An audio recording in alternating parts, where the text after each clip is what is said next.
दक्षिण सोलापूर मतदारसंघाचे माजी आमदार दिलीप माने यांनी 31 मार्च रोजी काँग्रेसचे प्रदेशाध्यक्ष नाना पटोले आणि माजी केंद्रीय गृहमंत्री सुशीलकुमार शिंदे यांच्या उपस्थितीत काँग्रेसमध्ये प्रवेश केला। दिलीप माने यांच्या काँग्रेस प्रवेशामुळे सोलापूर लोकसभेच्या काँग्रेसचे उमेदवार प्रणिती शिंदे यांना मोठे पाठबळ मिळणार असून त्यांची ताकद वाढणार आहे। दक्षिण सोलापूर मतदारसंघाचे माजी आमदार दिलीप माने हे ऑगस्ट 2019 रोजी काँग्रेसला रामराम ठोकून शिवसेनेत गेले होते। 2019 ची विधानसभा निवडणूक त्यांनी सोलापूर मध्य मतदारसंघातून विद्यमान आमदार प्रणिती शिंदे यांच्या विरोधातच शिवसेनेच्या तिकिटावर लढवली होती। मात्र त्यावेळी शिवसेनेत असलेले महेश कोठे यांनी त्याच मतदारसंघात अपक्ष निवडणूक लढवली होती, त्यामुळे त्या दोघांचाही पराभव झाला आणि प्रणिती शिंदे आमदार झाल्या।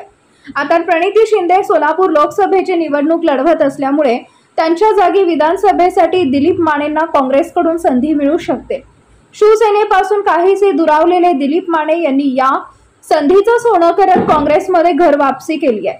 दिलीप माने यांच्या घर वापसीमुळे काँग्रेसच्या उमेदवार प्रणिती शिंदे यांना किती फायदा होतो हे येणारा काळच ठरवणार असला तरी त्यांची ताकद काही प्रमाणात वाढणार आहे हे मात्र निश्चित। शिवशाही न्यूज प्रतिनिधी जगदीश कोरीमठ, सोलापूर। ताज्या घडामोडी जाणून घेण्यासाठी शिवशाही न्यूज यूट्यूब चॅनलला सबस्क्राइब करा। आपण हा व्हिडिओ फेसबुकवर पाहत असाल तर फेसबुक पेज फॉलो करा आणि शिवशाही न्यूज.com या आपल्या वेबसाईटलाही भेट द्या।